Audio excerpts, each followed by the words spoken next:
लेकिन आज का हमारा पहला विश्लेषण हैदराबाद की एक घटना से जुड़ा हुआ है। हैदराबाद के सईदाबाद स्थित एक निजी स्कूल में दूसरी कक्षा के एक हिंदू छात्र को होमवर्क में कलमा और सूरह अल फातिहा याद करने के लिए कहा गया।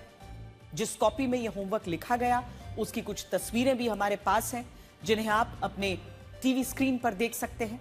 इसमें लिखा है रीड कलमा 1 और 2, यानी कलमा 1 और 2 पढ़ें।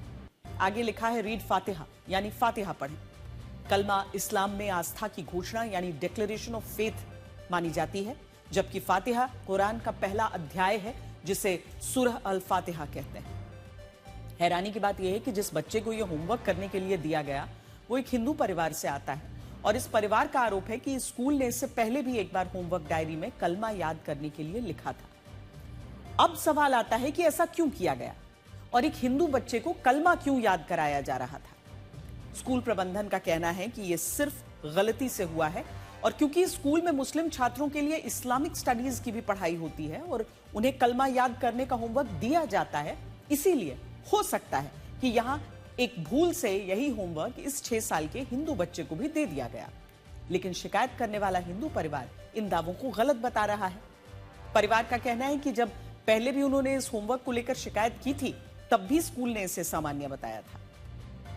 स्कूल का कहना था कि ऐसा होमवर्क सभी छात्रों को दिया जाता है और क्योंकि इस स्कूल में मुस्लिम छात्र ज्यादा पढ़ते हैं इसीलिए गैर मुस्लिम छात्रों को भी कलमा और फातिहा पढ़ना सिखाया जा रहा था।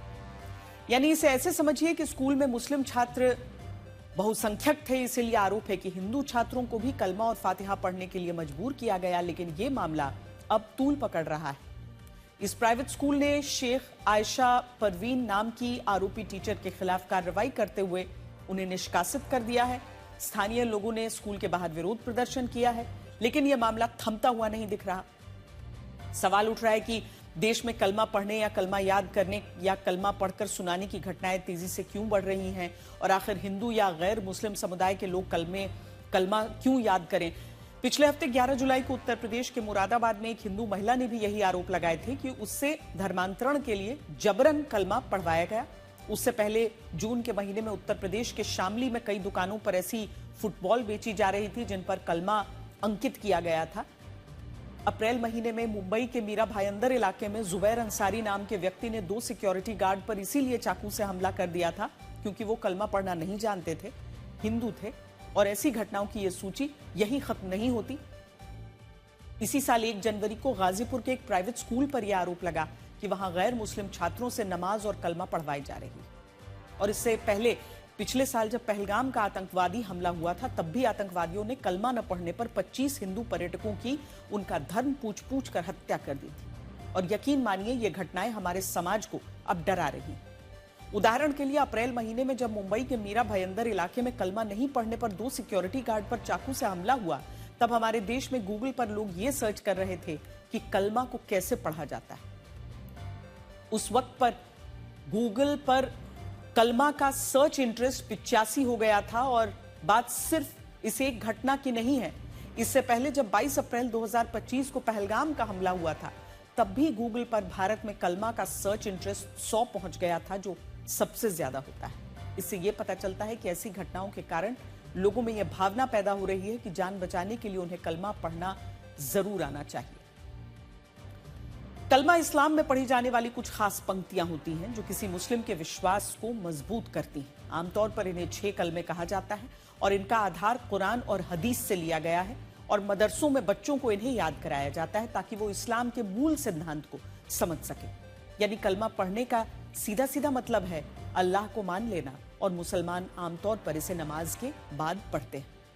लेकिन सोचिए, जो कलमा अल्लाह को मानने के लिए बनाया गया उसे लेकर पूरे समाज में ऐसी घटनाएं क्यों बढ़ रही हैं, और वो भी तब जब दुनिया के 200 करोड़ मुसलमान इस कलमे को पढ़ना जानते हैं। पूरी दुनिया में 25% आबादी यानी 200 करोड़ लोग इस्लाम धर्म को मानते हैं। इनमें भी 98% से ज्यादा को कलमा पढ़ना आता है। प्यू रिसर्च के अनुसार मिडिल ईस्ट और उत्तरी अफ्रीका के 98%, दक्षिण एशिया और दक्षिण पूर्व एशिया के 95% और सेंट्रल एशिया के 99% मुसलमान कलमा पढ़ना जानते हैं। जब दुनिया के 200 करोड़ मुसलमानों में से 98% मुसलमानों को कलमा पढ़ना आता है, तो फिर बाकी के गैर मुसलमानों को कलमा पढ़ाने के लिए ऐसी घटनाएं क्यों हो रही हैं? और आखिर स्कूलों में छोटे छोटे बच्चों पर यह दबाव क्यों बनाया जा रहा है? हैदराबाद के जिस इलाके में यह घटना हुई, वहां हिंदुओं की आबादी मुसलमानों से कम है। मुसलमान 50.5% है, हिंदू 46.9%। और यही कारण है कि अब बीजेपी भी इसे एक बड़ा मुद्दा बना रही है। आज हैदराबाद एयरपोर्ट से पार्टी नेता माधवी लता जब इस स्कूल के लिए रवाना हो रही थी, तब उन्हें पुलिस ने हिरासत में ले लिया और इस दौरान इस स्कूल के बाहर भी काफी हंगामा हुआ। देखिए।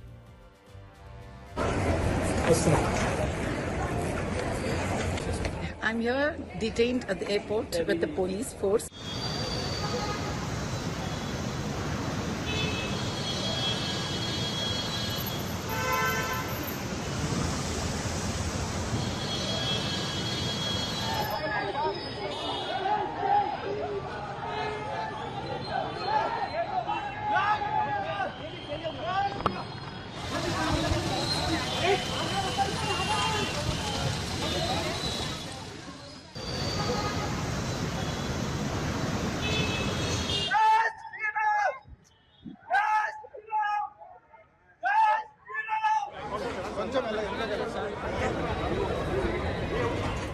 ये एक छोटा इशू हो गया हमारे पास। एक टीचर उसमें कुछ रीड करो बोल के लिखे गए थे, उसको छोटी चीज को बड़ी कर दी टीचर। आज मुद्दा सिर्फ हिंदू बच्चों को कलमा पढ़ाने का नहीं है, मुद्दा यह भी है कि ऐसी घटनाएं बढ़ती क्यों हैं। और जब आप इसे समझने की कोशिश करेंगे तो आपको पता चलेगा कि इसके पीछे वो मौलाना और धर्मगुरु हैं जो अपनी दुकान चलाने के लिए या कहिए कि वायरल होने के लिए विवादित, तरकीन और भ्रमित करने वाली बातें कहते हैं।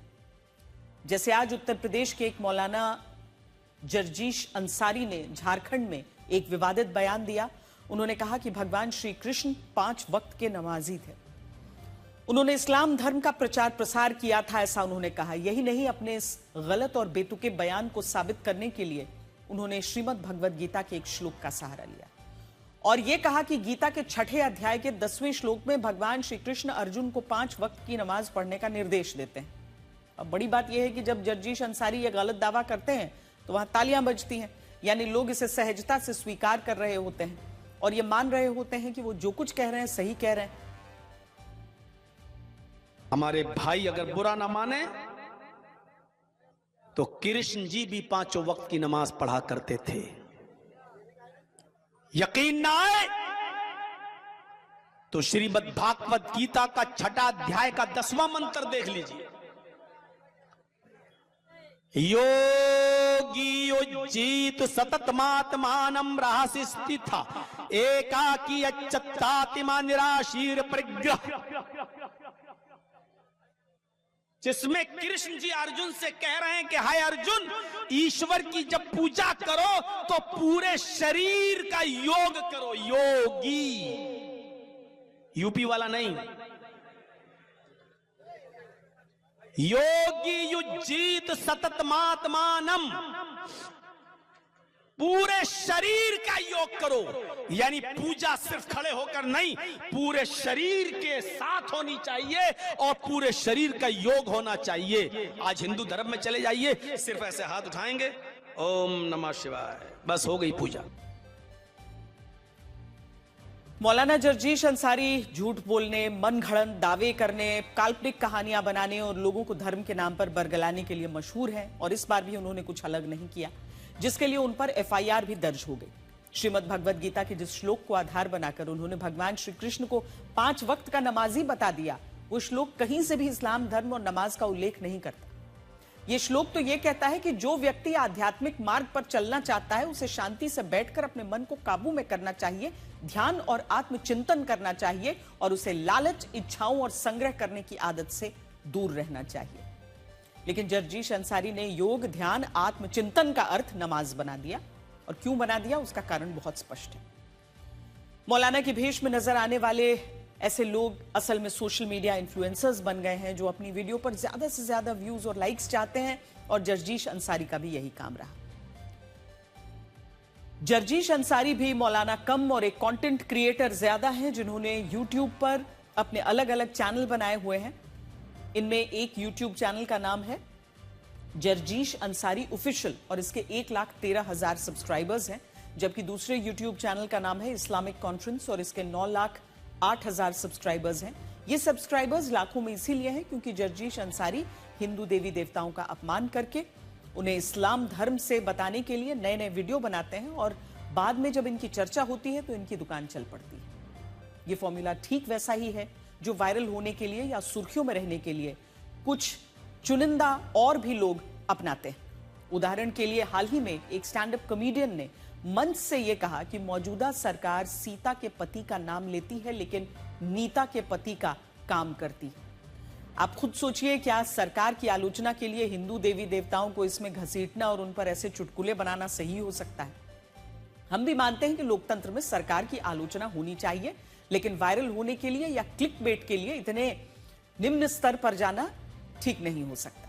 कड़वा सच यही है कि आजकल इस तरह के जितने भी बयान दिए जाते हैं उनके पीछे बड़ा मकसद है सोशल मीडिया पर लोगों का ध्यान खींचना, और ये सिर्फ जर्जीश अंसारी जैसे लोग या कोई स्टैंड अप कॉमेडियन द्वारा नहीं किया जा रहा है।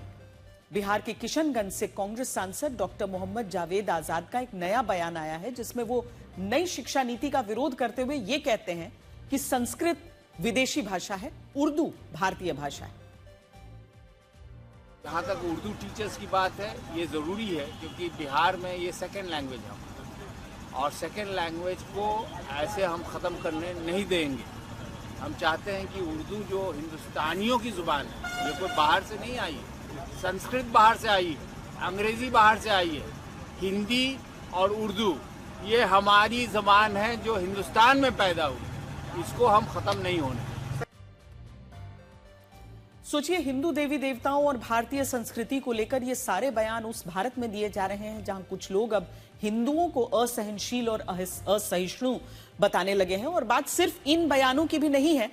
आज से पूरे देश में भगवान श्री जगन्नाथ की रथ यात्रा शुरू हुई है, जिसके लिए यह माना जाता है कि इस रथ यात्रा में भगवान जगन्नाथ पूरी तरह स्वस्थ होने के बाद अपने भाई बहन के साथ अपनी मौसी के घर जाते हैं और इससे पहले परंपरा के अनुसार डॉक्टरों द्वारा उनकी जांच की जाती है। और ये वो परंपराएं हैं जो सदियों से हो रही हैं, लेकिन आज सोशल मीडिया पर कई लोग इसका मजाक उड़ाते हैं और इनमें भी जौनपुर के इन दृश्यों को अंधविश्वास से जोड़ा जा रहा है, जिसमें कुछ डॉक्टर भगवान जगन्नाथ के स्वास्थ्य की जांच कर रहे हैं। ये परंपराएं और मान्यताएं लगभग हर धर्म में हैं, लेकिन इसके बावजूद सबसे ज्यादा सवाल हिंदू धर्म की मान्यताओं पर उठाए जाते हैं। और यह भी तब होता है जब सवाल उठाने वाले कई लोग इनके पीछे की मान्यताओं और आस्था के बारे में कुछ नहीं जानते। आज यही देखकर हमने तय किया कि हम इन लोगों का ज्ञानवर्धन करें और ये बताएं कि क्यों भगवान जगन्नाथ की ये रथ यात्रा के साथ इतनी पवित्र मान्यताएं जुड़ी हुई हैं। ओडिशा के पुरी में विराजमान भगवान जगन्नाथ को भगवान श्री कृष्ण का ही एक विशेष रूप माना जाता है। उनकी वार्षिक रथ यात्रा दुनिया की सबसे प्रसिद्ध धार्मिक यात्राओं में से एक है। इसमें भगवान जगन्नाथ, उनके बड़े भाई बलभद्र और बहन सुभद्रा 3 विशाल रथों पर सवार होकर अपनी मौसी के घर यानी गुंडचा मंदिर जाते हैं और इसकी पूरी परंपरा कई चरणों में होती है। इनमें रथ यात्रा से पहले ज्येष्ठ पूर्णिमा के दिन एक बड़ा अनुष्ठान होता है जिसे स्नान यात्रा कहते हैं। इसमें भगवान जगन्नाथ, बलभद्र और सुभद्रा को मंदिर से बाहर लाकर स्नान वेदी पर विराजमान किया जाता है। फिर उन्हें 108 घड़ों के पवित्र जल से स्नान कराया जाता है और मान्यता है कि इसी स्नान के बाद भगवान अस्वस्थ हो जाते हैं, क्योंकि यह समझिए कि भगवान जगन्नाथ जो हैं उनकी मानव लीला की चर्चा होती है। इसके पीछे भी एक बहुत बड़ी कहानी है, लेकिन मानव लीला के कारण ही उनका चाहे पहनावा हो, उनकी चाहे यह बीमारी हो, जो मौसम बदलने पर 108 घड़ों के स्नान के कारण अचानक बिगड़ जाती है। यह घटना यह भी बताती है कि भगवान इंसानों में से ही एक हैं और वो सबके आदर्श हैं। अस्वस्थ होने के बाद भगवान जगन्नाथ के 15 दिन तक दर्शन बंद कर दिए जाते हैं, क्वारंटीन में जाते हैं वो। इस अवधि को अनवसर काल कहा जाता है। मान्यता है कि भगवान इन दिनों में विश्राम करते हैं और तब वो जगन्नाथ मंदिर में विराजमान नहीं होते हैं, बल्कि एक अलग जगह पर उनकी पूजा की जाती है, उनका इलाज किया जाता है। 15 दिन बाद जब भगवान श्री जगन्नाथ स्वस्थ हो जाते हैं, तब वो लोगों को दर्शन देने के लिए बाहर आ जाते हैं। इसे नवयौवन दर्शन कहा जाता है और मान्यता है कि इस दिन भगवान फिर से युवा नए रूप में दिखाई देते हैं स्वस्थ होकर। इसके तुरंत बाद रथ यात्रा की तैयारी शुरू हो जाती है, जिसमें भगवान मंदिर से बाहर आते हैं, 3 किलोमीटर दूर गुंडिचा मंदिर पहुंचते हैं। मान्यता है कि यह भगवान जगन्नाथ की मौसी का घर है, जहां वो लगभग 7 दिन रहते हैं। और यह भी कहा जाता है कि भगवान जगन्नाथ जब गुंडिचा मंदिर चले जाते हैं तो उनकी पत्नी नाराज होती हैं और इसके बाद 5वें दिन वो उन्हें खोजने आती है और इसे हेरा पंचमी कहा जाता है। लगभग 7 दिन बाद भगवान वापस जगन्नाथ मंदिर लौटते हैं और इसे बहुधा यात्रा कहते हैं और ये पूरी यात्रा कई संदेश देती है। इसमें जब भगवान मंदिर से बाहर आते हैं तो ये अवसर याद दिलाने का होता है कि भगवान केवल मंदिर के अंदर सीमित नहीं बल्कि अपने भक्तों तक स्वयं पहुंचते हैं। दूसरा, जब भगवान जगन्नाथ अपने मंदिर के गर्भगृह से बाहर निकलकर आम लोगों के बीच आते हैं तो यहाँ कोई छोटा बड़ा नहीं होता, हर व्यक्ति को भगवान के दर्शन का अवसर मिलता है। इस रथ यात्रा में भगवान जगन्नाथ ये संदेश देते हैं कि तुम मेरे हो और मैं तुम्हारे अंदर हूं। यानी ये रथ यात्रा ये बताती है कि भगवान को खोजने के लिए हमेशा कठिन साधना जरूरी नहीं, भगवान अपने भक्तों तक पहुंचने का रास्ता खुद ढूंढ लेते हैं। और भक्ति केवल मंदिर की चारदीवारी तक सीमित नहीं, भगवान और लोगों के बीच आस्था का संबंध सबसे बड़ा है। और ये रथ यात्रा उसी का एक आधार है, लेकिन इसके बावजूद कुछ लोग बिना जाने समझे इस रथ यात्रा की परंपराओं पर भी सवाल उठाने लगते हैं।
खैर, अब तक आपने जो देखा वो हमारे अपने देश भारत में हुआ, उस भारत में जिसे कई लोग इसे फैशनेबल मानते हैं कि भारत को असहनशील कहें। लेकिन असहनशीलता होती क्या है और किसी देश में अल्पसंख्यक कैसे खतरे में आते हैं, उसे आज आप हमारे अगले विश्लेषण से समझिए। कल हमने आपको बताया था कि बांग्लादेश की निर्वासित लेखिका तस्लीमा नसरीन करीब 20 साल बाद कोलकाता वापस लौट रही हैं। उन्हें कोलकाता और उससे पहले बांग्लादेश इसलिए छोड़ना पड़ा था क्योंकि इस्लामिक कट्टरपंथियों ने उनका विरोध किया था और उनके मशहूर उपन्यास लज्जा के खिलाफ फतवे भी जारी किए थे। और ये पूरी कहानी कल हमने आपको विस्तार से बताई थी, लेकिन आज हम इसका दूसरा भाग लेकर आए हैं और आज मैं अपने साथ इस उपन्यास की एक कॉपी भी लेकर आई जो साल 1993 में प्रकाशित हुई थी। आज हम आपको यह बताएंगे कि इस उपन्यास में ऐसा क्या था कि बांग्लादेश के इस्लामिक कट्टरपंथी से बर्दाश्त नहीं कर पाए।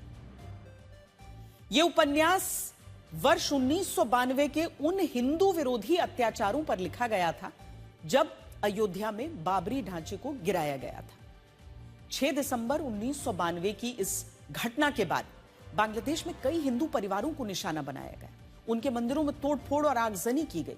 इन्हीं पीड़ित परिवारों में एक परिवार ढाका का था जिसे दत्त परिवार कहते थे और यह उपन्यास इसी परिवार पर लिखा गया है।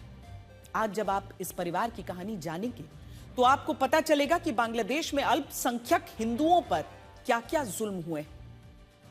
जिस दत्त परिवार की इसमें कहानी लिखी है उसमें कुल 4 लोग थे, सुधामय दत्त, उनकी पत्नी किरणमयी दत्त, उनके बेटे सुरंजन दत्त और बेटी नीलांजना दत्त। यह परिवार पहले बांग्लादेश के मैमनसिंह जिले में रहता था और यह वही जिला है जहां पिछले साल दीपू चंद्र दास की मॉब लिंचिंग हुई थी।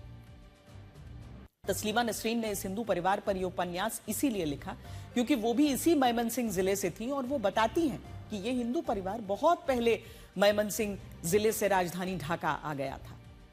कारण यह था कि जब सुधामय दत्त की बेटी नीलांजना दत्त 6 साल की थी तब उनका कुछ लोगों ने अपहरण कर लिया था और इस घटना के बाद यह हिंदू परिवार इतना डरा कि वो अपनी 10 लाख की जमीन को 2 लाख रुपए में बेचकर ढाका चला गया। यह सोचकर ढाका गया कि वो वहां सुरक्षित रहेगा।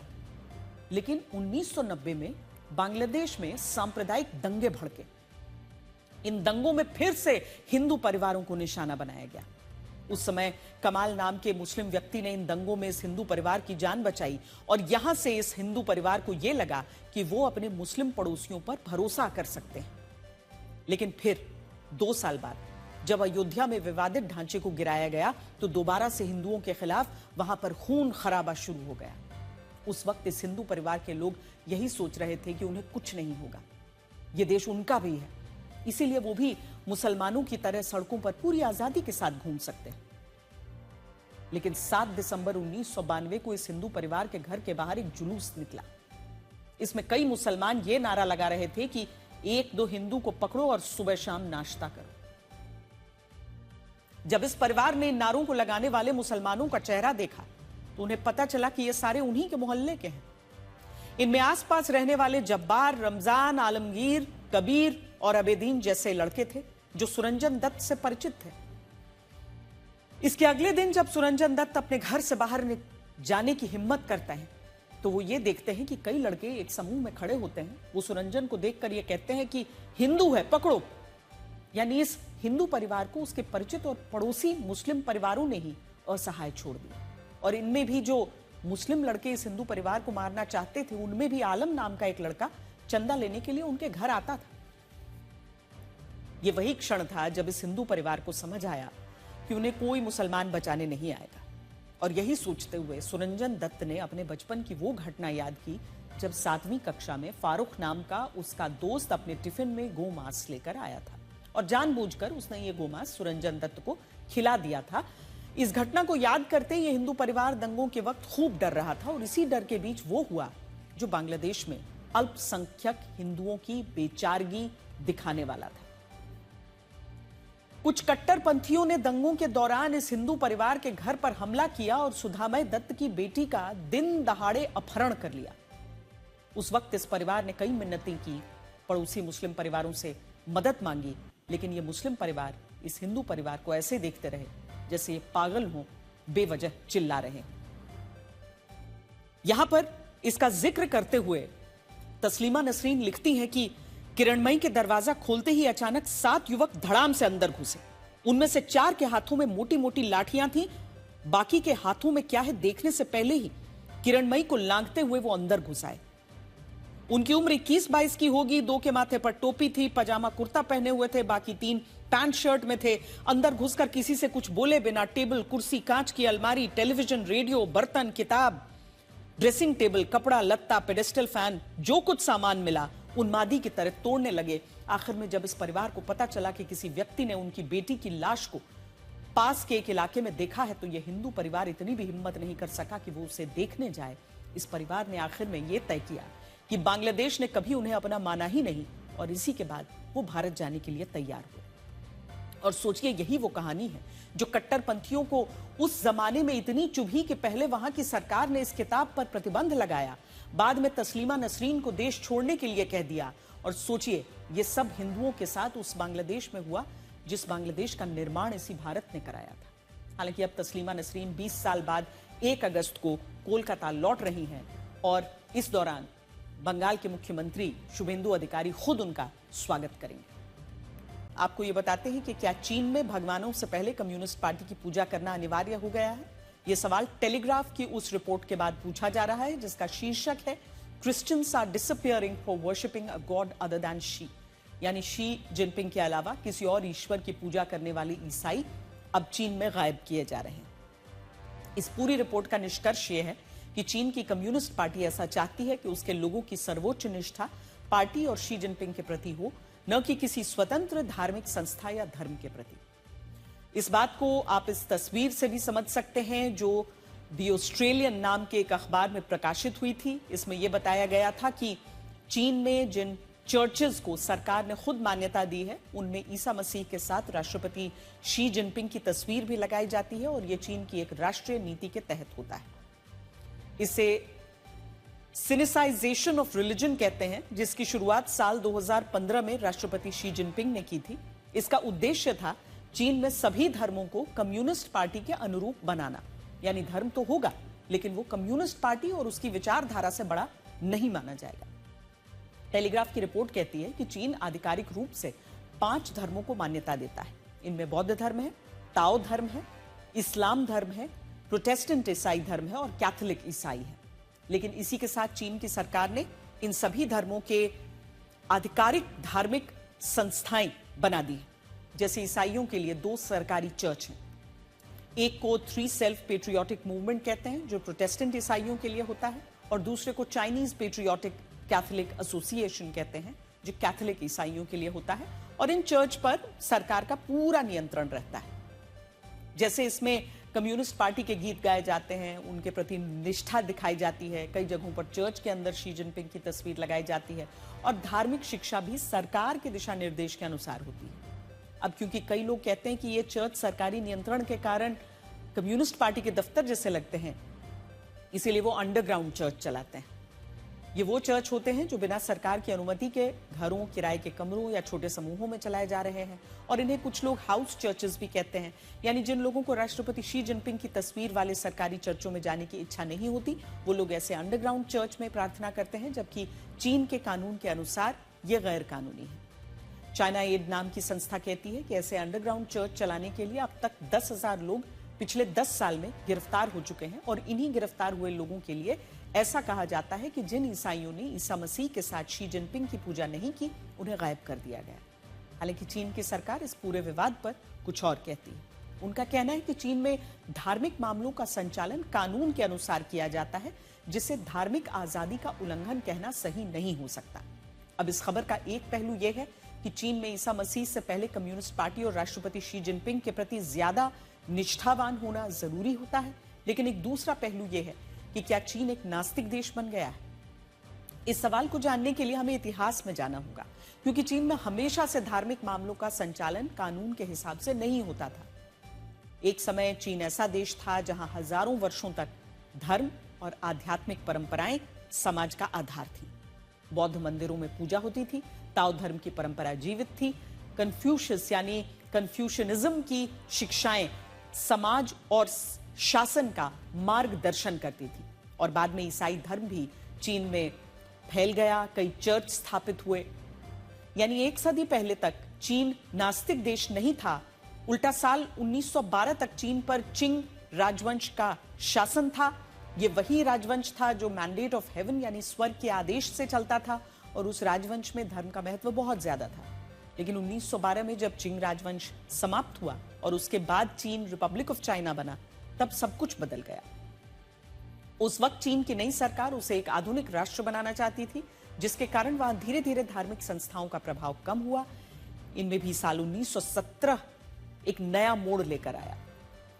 1917 में रूस में बोल्शेविक क्रांति हुई। लेनिन के नेतृत्व में वहां कम्युनिस्ट सरकार बनी, और बाद में कम्युनिस्ट सरकार का यही प्रभाव चीन तक पहुंचा, जिससे चीन में 2 बड़ी राजनीतिक ताकतें उभरी। इनमें एक को कुओमिंतांग कहा गया, जो वहां की राष्ट्रवादी पार्टी थी। दूसरे को कम्युनिस्ट पार्टी ऑफ चाइना, जो वामपंथ विचारधारा से प्रेरित था। इन दोनों राजनीतिक ताकतों के लंबे गृह युद्ध की शुरुआत हुई, और साल 1949 में पहली बार कम्युनिस्ट पार्टी ऑफ चाइना के माओ त्से तुंग की जीत हुई। माओ उस वक्त केवल राजनीतिक नेता नहीं थे, बल्कि नास्तिक विचारधारा के समर्थक थे। मार्क्सवाद के अनुसार वो भी धर्म को अक्सर जनता के लिए अफीम की तरह मानते थे, और ये कहते थे कि धर्म लोगों को वास्तविक सामाजिक समस्याओं से दूर रखता है। माओ ने इसी सोच को अपनाया। चीन का सर्वोच्च नेता बनने के लिए धर्म का प्रभाव कम करना शुरू किया। इसके लिए साल 1966 में सांस्कृतिक क्रांति हुई, जिसमें माओ ने कम्युनिस्ट विचारधारा को चीन की नई आत्मा बना दिया। 1976 में माओ की मृत्यु के बाद वहां नास्तिक विचार को और भी आगे बढ़ाया गया।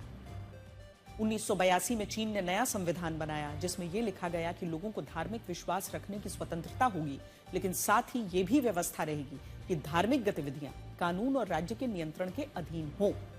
यानी लोगों का धर्म तो होगा, लेकिन वो धर्म कानून से बड़ा नहीं होगा, और कानून के द्वारा ही धर्म का संचालन होगा। और तब से लेकर आज तक इन कानूनों पर दुनिया में बहस छिड़ती है। ये कहा जाता है कि चीन नास्तिक देश बन गया है। इसके पीछे ये आंकड़े भी हैं जो चीन की सरकार ने खुद जारी किए हैं। चीन में सबसे ज्यादा 31.8% लोग खुद को एग्नोस्टिक मानते हैं। ये वो लोग हैं जो ईश्वर के अस्तित्व को न तो स्वीकार करते हैं न ही नकारते हैं। फिर 30.8% लोग चाइनीज फोक रिलीजन को मानते हैं, जो चीन की पारंपरिक आस्थाओं या धर्मों का समूह है। फिर 16.6% लोग बौद्ध धर्म को मानते हैं। 7.4% लोग ईसाई धर्म को मानते हैं। 6.8% लोग खुद को नास्तिक कहते हैं और 1.8% लोग इस्लाम धर्म को मानते हैं। लेकिन इन धर्मों को मानने से पहले चीन में कम्युनिस्ट पार्टी के प्रति सर्वोच्च निष्ठा रखना जरूरी होता है। और यह व्यवस्था भारत जैसे लोकतांत्रिक और धर्मनिरपेक्ष देशों से बहुत अलग है। हमारे देश के सरकारी दफ्तरों में राष्ट्रपति और प्रधानमंत्री की तस्वीर जरूर लगी होती है, लेकिन मंदिर, मस्जिद, गुरुद्वारे में ऐसा बिल्कुल नहीं होता। लेकिन सोचिए, फिर भी भारत की धर्मनिरपेक्षता पर इतनी बहस छिड़ती है। और भारत में धर्मनिरपेक्षता के नाम पर क्या क्या होता है, उसे आप हमारे अगले विश्लेषण से समझ पाएंगे। आपको ये बताते हैं कि अमेरिका और ईरान का युद्ध आज 5वें दिन में प्रवेश कर गया और अब पश्चिमी मीडिया यह दावा कर रहा है कि अमेरिका ईरान में ग्राउंड पर अपनी सेना को उतारने पर विचार कर रहा है। अब यह बहस 28 फरवरी के बाद से लगातार हुई है कि अमेरिका अपने सैनिकों को ईरान की जमीन पर उतारेगा या नहीं। और अमेरिका ने अब तक बार बार अपने इस विचार को चर्चा तक ही सीमित रखा है और अपने सैनिकों को ग्राउंड ऑपरेशन के लिए ईरान नहीं भेजा। क्यों नहीं भेजा, आज हम आपको उसी की पूरी कहानी बताएंगे। लेकिन उससे पहले यह देखिए कि अमेरिका और ईरान ने अब भी अपने हमलों को रोका नहीं है। अब जिस वक्त ये खबरें आ रही हैं कि अमेरिका ईरान में ग्राउंड ऑपरेशन के लिए अपने सैनिकों को भेज सकता है, तभी संयोगवश अमेरिका ने 23 साल बाद ईरान के पड़ोसी देश इराक से अपनी सेना को हमेशा के लिए वापस बुलाने का फैसला किया। 23 साल पहले 20 मार्च 2003 को अमेरिका ने अपने सहयोगी देशों, विशेष रूप से ब्रिटेन के साथ मिलकर इराक पर सैन्य हमला किया था। उस वक्त तत्कालीन अमेरिकी राष्ट्रपति जॉर्ज डब्ल्यू बुश ने दावा किया कि इराक के राष्ट्रपति सद्दाम हुसैन के पास वेपन्स ऑफ मास डिस्ट्रक्शन हैं, जिनमें केमिकल वेपन, संभवतः परमाणु हथियार शामिल हो सकते हैं। अमेरिका का आरोप था कि इराक इन हथियारों को छिपा रहा है और भविष्य में इनका इस्तेमाल कर सकता है या इन्हें आतंकवादी संगठनों, खासकर अल कायदा को दे सकता है। 11 सितंबर 2001 के आतंकी हमलों के बाद अमेरिका ने इसे अपनी राष्ट्रीय सुरक्षा के लिए बड़ा खतरा बताया। हालांकि संयुक्त राष्ट्र के हथियार निरीक्षकों को ऐसे हथियारों के ठोस प्रमाण नहीं मिले थे और संयुक्त राष्ट्र सुरक्षा परिषद ने इराक पर हमले की स्पष्ट अनुमति भी नहीं दी थी। इसके बावजूद अमेरिका ने यह कहते हुए सैन्य कार्रवाई शुरू कर दी कि सद्दाम हुसैन का शासन क्षेत्रीय और वैश्विक सुरक्षा के लिए खतरा है और इराक में लोकतंत्र स्थापित करना भी इस अभियान का उद्देश्य है। यानी पूरी स्क्रिप्ट वैसी ही थी जैसी आज ईरान को लेकर दिखती है। तब अमेरिकी सेना ने कुछ ही हफ्तों में इराक की राजधानी बगदाद पर कब्जा कर लिया। सद्दाम हुसैन की सरकार गिर गई। दिसंबर 2003 में सद्दाम हुसैन को गिरफ्तार कर लिया गया और बाद में इराक की एक अदालत ने उन्हें मानवाधिकार उल्लंघन के मामलों में दोषी ठहराते हुए फांसी की सजा सुना दी, जिसे 30 दिसंबर 2006 को लागू कर दिया गया। अब सोचने वाली बात यह है कि आज इस बात को 23 साल हो चुके हैं। आज तक इराक में ऐसे हथियार की पुष्टि ही नहीं हुई है जिसे लेकर अमेरिका ने दावा किया था और वहां 23 साल तक अपनी सेना को रखा। और जानते हैं, इन 23 सालों में अमेरिका ने इराक में $3 ट्रिलियन खर्च किए, जो रशिया जैसे देश की जीडीपी से भी ज्यादा है। और इस इराक में इस ग्राउंड ऑपरेशन के 23 साल बाद अमेरिका यह कह रहा है कि वो 30 सितंबर तक अपने सभी सैनिकों को इराक से वापस बुला लेगा। और अजीब बात यह है कि इराक से 23 साल बाद सेना वापस बुलाने वाला यही अमेरिका ईरान में ग्राउंड ऑपरेशन करने के बारे में सोच रहा है।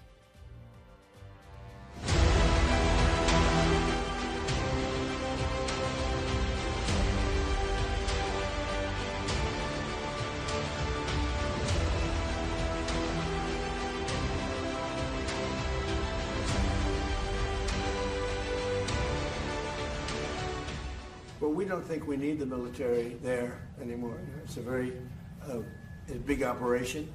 And what we do have is the oil companies are all going in now, and they're doing partnerships with Iraq, and they're getting along very well. The relationship is a whole big relationship where we don't need the military there. We're there to help them. We're there to protect them if need be. But we don't think that's going to be necessary.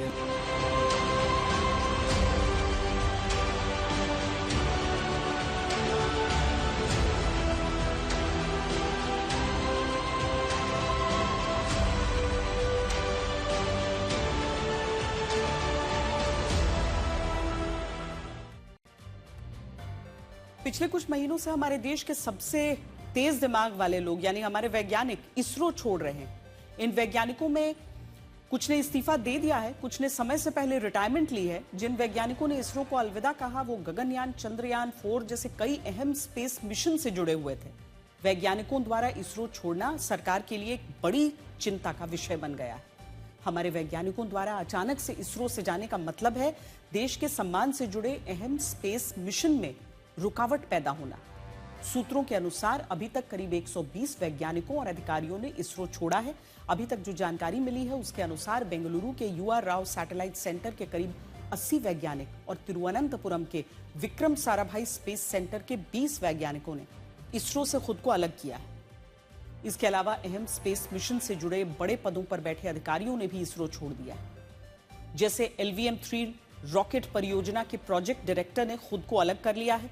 LVM-3 ISRO का सबसे शक्तिशाली और भारी भरकम operational launch vehicle है। आप सोचिए कि इसके प्रोजेक्ट डायरेक्टर ने प्रोजेक्ट छोड़ दिया है। इसके अलावा स्पेडेक्स मिशन के प्रोजेक्ट डायरेक्टर ने भी अपने पद को छोड़ दिया है। स्पेडेक्स दरअसल इसरो का स्पेस डॉकिंग एक्सपेरिमेंट से जुड़ा एक महत्वपूर्ण तकनीकी मिशन है। इसका मकसद अंतरिक्ष में 2 उपग्रहों की ऑटोमेटिक डॉकिंग और अनडॉकिंग यानी अंतरिक्ष में 2 उपग्रहों को जोड़ना और अलग करना है। यह तकनीक गगनयान मिशन जो भारत की मानव अंतरिक्ष मिशन से जुड़ी है और इसके अलावा यह अंतरिक्ष स्टेशन स्थापित करने से जुड़ी भारतीय महत्वाकांक्षाओं से भी जुड़ी है। यही नहीं, चंद्रयान 3 से जुड़े रहे युवा वैज्ञानिकों ने भी इस्तीफा दिया है जो चंद्रयान 4 मिशन के लिए काम कर रहे थे। इन वैज्ञानिकों का इसरो छोड़ने का मतलब है कि इन सभी मिशन पर बुरा असर पड़ सकता है। इसी को रोकने के लिए डिपार्टमेंट ऑफ स्पेस ने बड़ा फैसला लिया है। अब से महत्वपूर्ण मिशन से जुड़े वैज्ञानिकों का इस्तीफा या VRS लेने की अपील को आसानी से मंजूरी नहीं दी जाएगी। यानी एक तरह से वैज्ञानिकों को जाने से रोका जाएगा। वैज्ञानिकों और अधिकारियों के इस्तीफे और VRS से जुड़े मामले अब सीधे डिपार्टमेंट ऑफ स्पेस देखेगा और वही फैसला लेगा।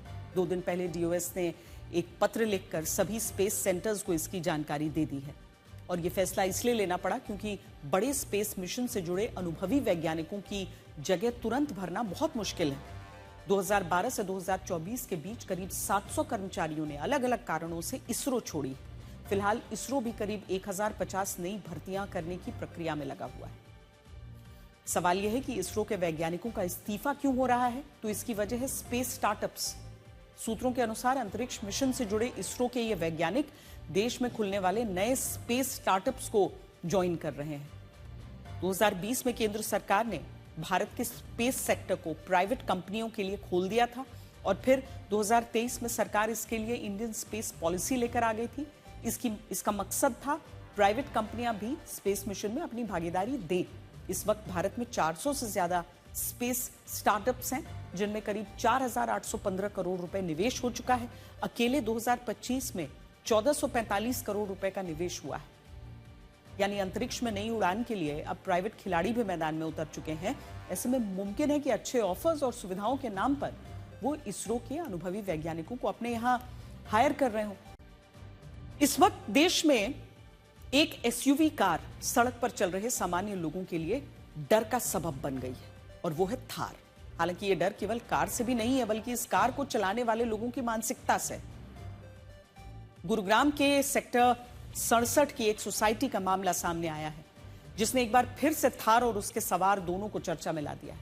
इसी सोसाइटी में काम करने वाली एक महिला पार्किंग में सो रही थी। उसकी एक थार सवार ने गाड़ी को बैक करते वक्त कुचल दिया। इस हादसे में जमीन पर सो रही महिला को गंभीर चोटें आई। थार सवार ने जब देखा कि महिला को उसने कुचल दिया है तो उसने तुरंत उसे अपनी गाड़ी में डाला, अस्पताल ले गए। अस्पताल में इलाज के दौरान महिला की मृत्यु हो गई। जैसे ही महिला की मौत की खबर थार सवार को मिली उसने उसका शव अस्पताल से लिया, सीधे सोसाइटी की उसी जगह पर लाकर रख दिया जहां पर वो सो रही थी। स्थानीय लोगों ने जब शव को देखा तो पुलिस को जानकारी दी जिसके बाद कानूनी कार्रवाई हो रही है। आप सोचिए कि एक थार सवार ने पहले गाड़ी से एक महिला को कुचला, फिर उसे अस्पताल ले गया। जब देखा कि पीड़ित की मौत हो गई तो शव वापस लाकर वहीं पर रख दिया जहां कुचला गया था उसे। समझ नहीं आता आखिर ये किस तरह की संवेदनहीनता है। अभी कुछ हफ्ते पहले दिल्ली के वसंत कुंज में एक थार सवार लड़के ने 34 साल के सार्थक मट्टू को कुचल दिया था। इस हादसे में सार्थक की मृत्यु हो गई। जांच में पता चला कि आरोपी एक 30 साल का युवक था जो लापरवाही से गाड़ी चला रहा था और इसी दौरान उसने सार्थक मट्टू पर गाड़ी चढ़ा दी। पिछले कुछ समय में थार चलाने वालों ने सड़क पर ट्रैफिक नियमों के उल्लंघन और स्टंटबाजी के जो गदर मचाया है वो किसी से छिपा नहीं है। सोशल मीडिया पर ऐसे सैकड़ों वीडियोस आपको मिल जाएंगे जिनमें इस गाड़ी के ड्राइवर्स ने ट्रैफिक नियम तो तोड़े ही, लोगों को थार से कुचला भी। कुछ लोग तो सोशल मीडिया पर अपनी दबंग पहचान बनाने के लिए भी थार से जोखिम भरे स्टंट करने से बाज नहीं आते। फिलहाल थार एक ऐसी गाड़ी बन गई है जो दबंगई का स्टेटस सिंबल है। थार एक एसयूवी गाड़ी है। एसयूवी की बढ़ती डिमांड को लेकर साल 2023 में एक स्टडी आई थी। उसमें एसयूवी मालिकों से पूछा गया था कि उन्होंने किन मापदंडों पर एसयूवी खरीदी।